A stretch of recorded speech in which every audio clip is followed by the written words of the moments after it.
नमस्कार, मैं सरला रावत सा और आप देख रहे हैं पब्लिक एक्सप्रेस न्यूज। स्वागत है आप सभी का।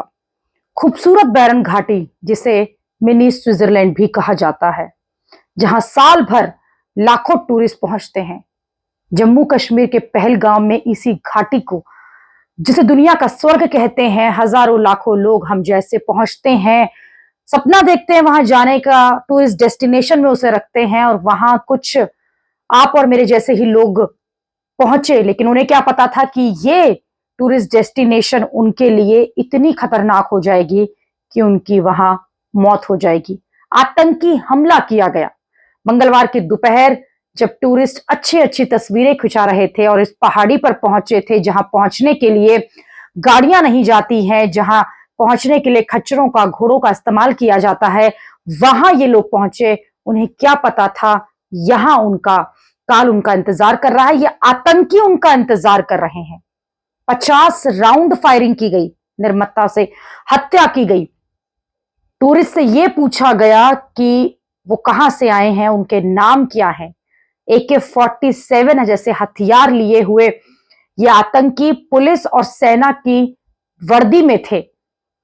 आतंकवाद, जिसको लेकर हम लगातार ये कहते हैं कि पूरे दुनिया से आतंकवाद खत्म होना चाहिए, पड़ोसी देश पाकिस्तान को लेकर हम सवाल उठाते रहते हैं कि वहां से आतंकवाद भारत पहुंच रहा है, लेकिन क्या हम अपने ही देश में पल रहे आतंकियों को खोज कर नहीं निकाल पा रहे हैं, जो कि आराम से एक टूरिस्ट डेस्टिनेशन पर पहुंचते हैं, पुलिस की वर्दी में होते हैं, इनके हाथ में AK-47 होती है। टूरिस्ट से ये उनके ID चेक करते हैं बाकायदा, और जब नाम जानते हैं उसके बाद गोलियां चलाना शुरू करते हैं। और इस पूरी गोलीबारी में, इस पूरे हत्याकांड में 26 लोगों की, जब तक ये खबर हम आपको बता रहे हैं, 26 लोगों की हत्या हो चुकी है, निर्मम हत्या हो चुकी है। और 10 से ज्यादा लोग इस वक्त, पर्यटक जो हैं, आतंकी हमले में अस्पतालों में एडमिट। नाम पूछ पूछ कर इन मासूम लोगों पर गोलियां चलाई गई हैं। आप सोचिए, 50 राउंड से ज्यादा फायरिंग की गई है AK-47 से, और पर्यटकों पर हुए आतंकी हमले में खबर दिखाए जाने तक 26 लोगों की मौत हो चुकी है। आतंकी संगठन द रेजिडेंस फ्रंट यानी कि TRF, जो कि लश्कर तैयबा का ही एक सहयोगी माना जाता है, उसने हमले की पुष्टि भी की है, हमले की जिम्मेदारी भी ले ली है। इसके साथ ही हालांकि अभी सेना जो है जांच में जुटी हुई है। चश्मदीदों ने क्या कुछ कहा है वो भी आप सुन लीजिए। 3 से 4 आतंकी बताए जा रहे हैं। ये आतंकी बड़े आराम से उन तक पहुंचे, फिर उनसे बातचीत की, ID मांगी गई, उनसे धर्म जाना, और उसके बाद गोलियां बरसा दी।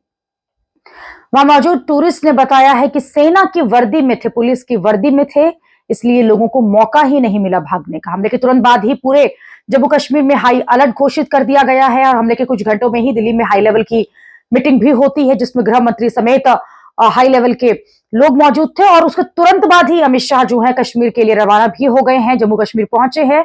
जम्मू कश्मीर की पुलिस अधिकारियों का कहना है कि पाकिस्तान समर्थित आतंकवादी ग्रुप लश्कर तैयबा का ही जो ग्रुप है TRF, उसने इस हमले की जिम्मेदारी ली है, लेकिन जांच जारी है कि क्या इसके पीछे और भी कोई आतंकी संगठन शामिल है। हम बात कर रहे हैं आतंकवाद की, जिसको लेकर लगातार हम लंबे समय से ये कह रहे हैं कि कब आतंकवाद का हम खात्मा कर पाएंगे और कब ऐसे लोगों से हमारा देश बच पाएगा। जिस जगह कश्मीर में आतंकी हमला हुआ है, टूरिस्ट डेस्टिनेशन है, और अब से कुछ ही महीनों बाद, यहां पर 1 महीने बाद ही बाबा अमरनाथ की जो है यात्रा शुरू होने वाली, इसी रास्ते से होकर गुजरती है, सोचिए आप।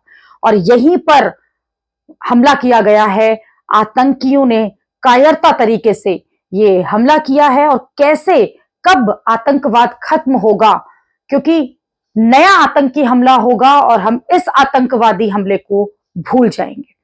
अभी के लिए इतना ही। अगली खबर में आपसे फिर होगी मुलाकात। देश और दुनिया की खबरों के लिए आप देखते रहिए, आप जुड़े रहिए पब्लिक एक्सप्रेस न्यूज के साथ। धन्यवाद।